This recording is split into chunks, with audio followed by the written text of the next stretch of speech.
Alright, we're diving into another mail day. And this week it looks like a few thinner, smaller packages, so we're probably getting a couple of singles in here. But we got a big lot on the bottom, so we'll see what we find. And I think I know what's in the lot at the bottom, and I'll use that to talk about some of the things I do with some cards that you guys might not know about. So I'm excited about that one. But here is one with the upper deck sealed, so it looks like it's an Artifacts Redemption. And would you look at that? So that is a Jack Hughes Artifacts rookie, 689 out of 999. And I think I did really well with this one. So I forget when I bought this. I'm pretty sure I bought it before the season. But I saw Hughes as being a player whose cards were going to jump. I mean, a first overall pick who didn't have a great first year.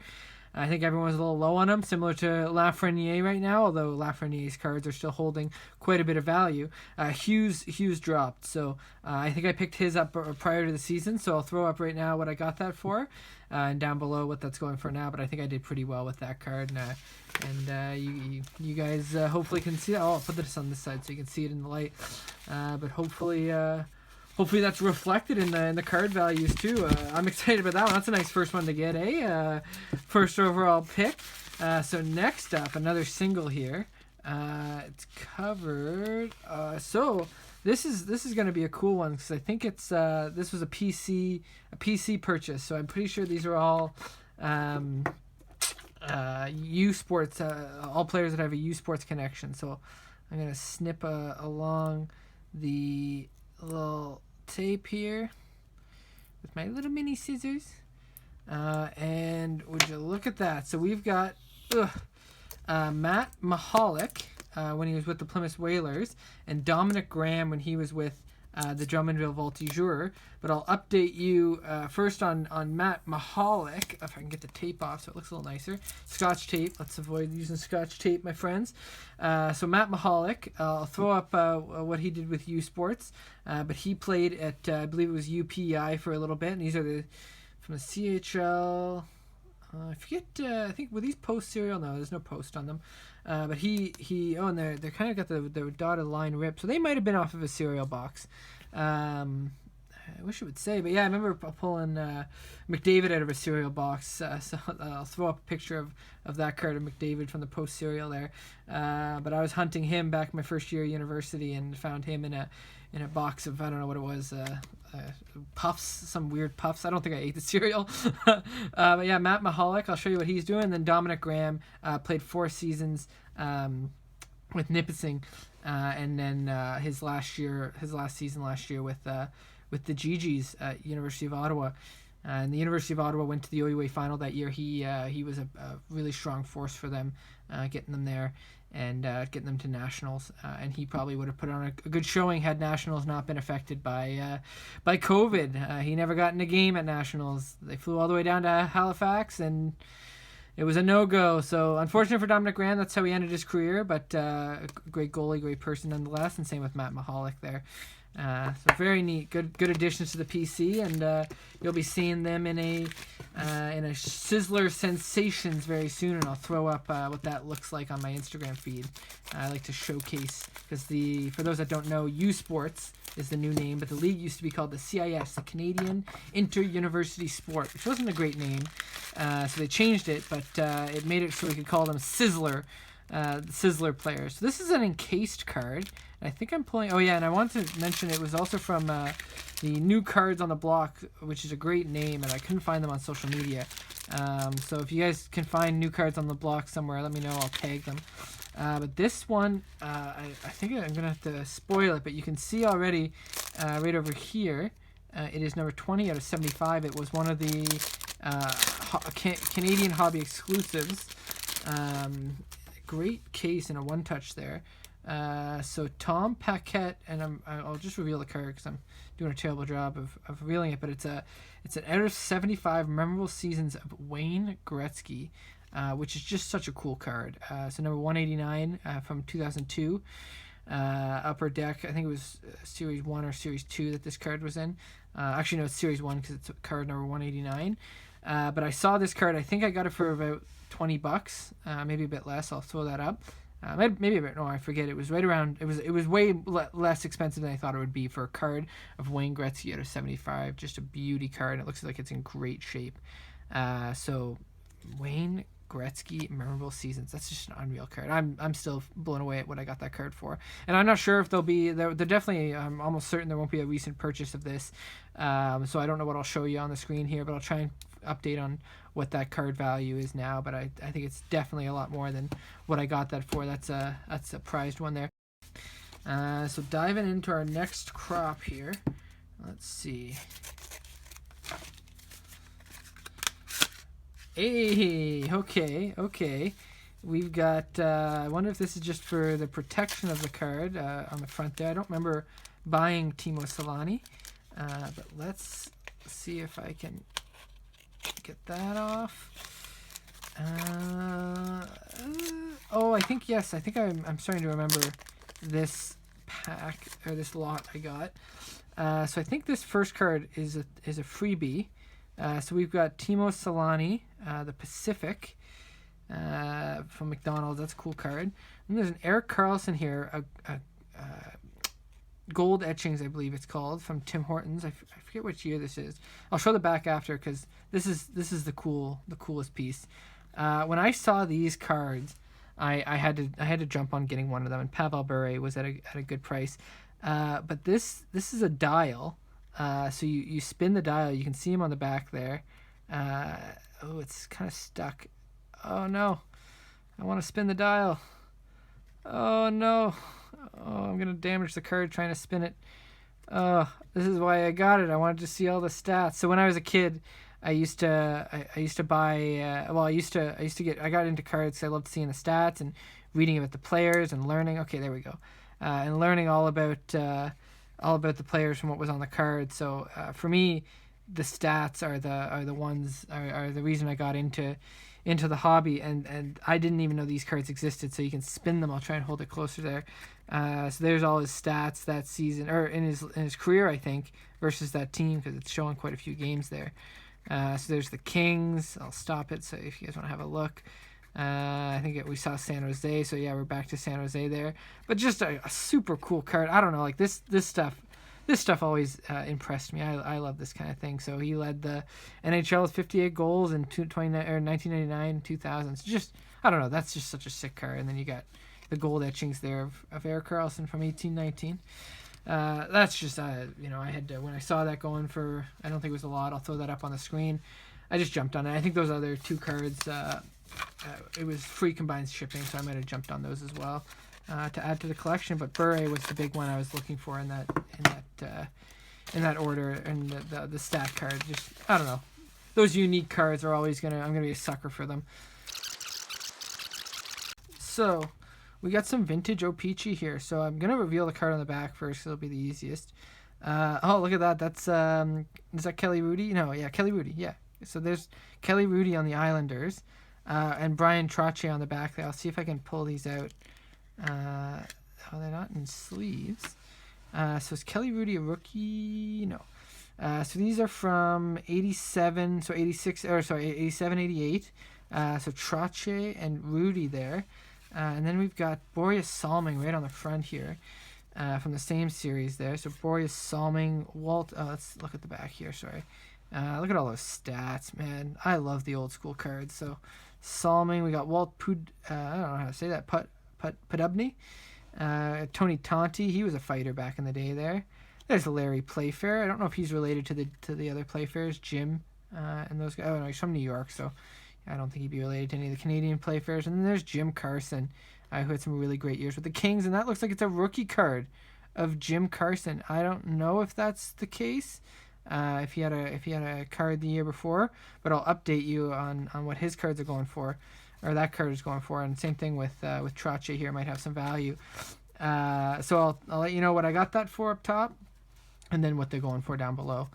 Or I'll throw it up on the screen. I'll throw up along the side if any of those had some recent sales, but just some really. Oh, Boreas Salming might have some value as well. There's some really cool old school cards. And the vintage cards are ones that I'm picking up to hang on to, because they're going to be harder and harder to get, I foresee.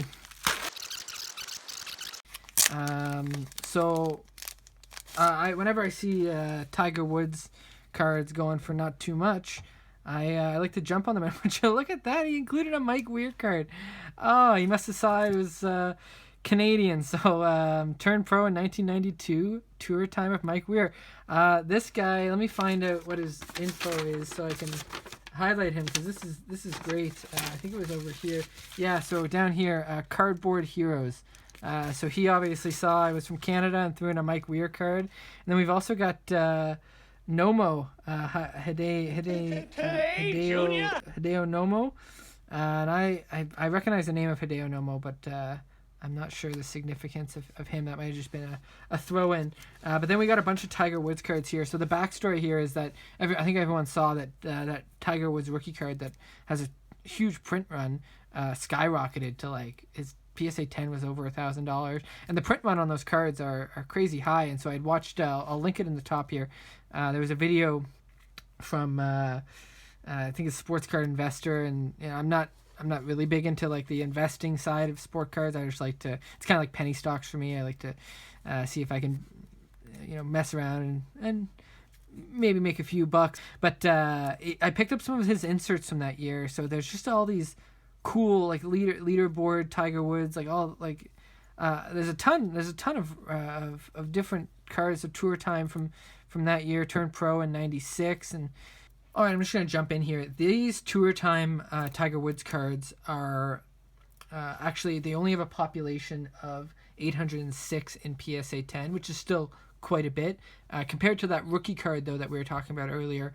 It's that card has a population of 9,055 in PSA 10 as of the video up top from Card Investor. And then it also showcased these leaderboard cards, which I have 1, 2, 3, 4, 5, 6, 7 here. And these leaderboard cards are there's only 442 in PSA 10 for a population size. So compared to 9,000, there's a lot less of these, and I got these for very, very, very little.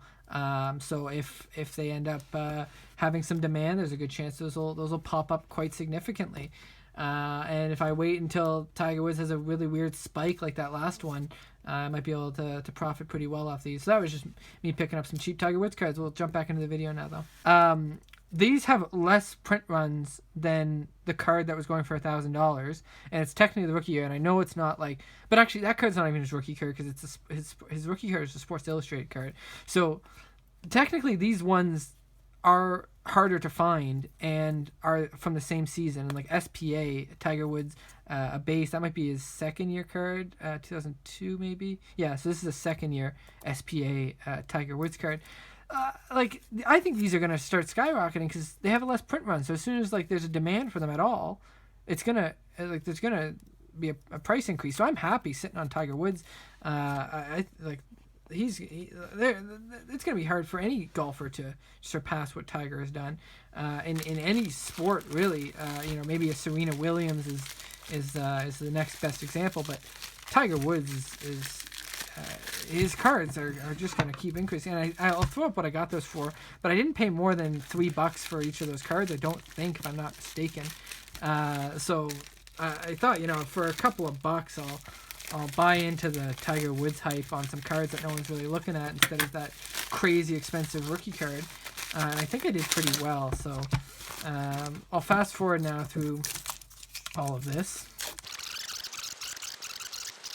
All right, we are back, and I think there's a few freebies this person threw in as well, because I remember purchasing these cards down here, and I'll explain their significance. But it looks like there's some o-pee-chee Platinum, or sorry, not even Platinum, just o-pee-chee. Oh, no, it was free combined shipping, so I bought these ones as well. So these are just like the rainbow variations of 2016-17 o-pee-chee. And I love the rainbow. So there's Johan Larsson. He took a tough hit a week ago. I'm trying to speak as if it's when I released the video. I'm terrible at doing that though. It looked really rough and awkward and ugh.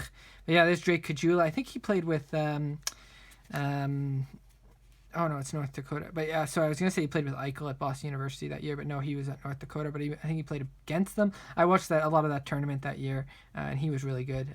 Brandon Carlo. Hey, there's Sergachev. That one might have a little bit of value, nothing crazy, but I like Sergachev and marquee rookies. Dylan Strome is having a really good year. I would have picked him up.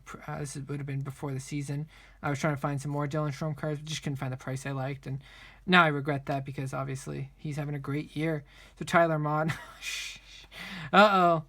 We got another Tony DeAngelo. You guys know what that means. I forgot that this was in the slot, so. Well, get this off the market.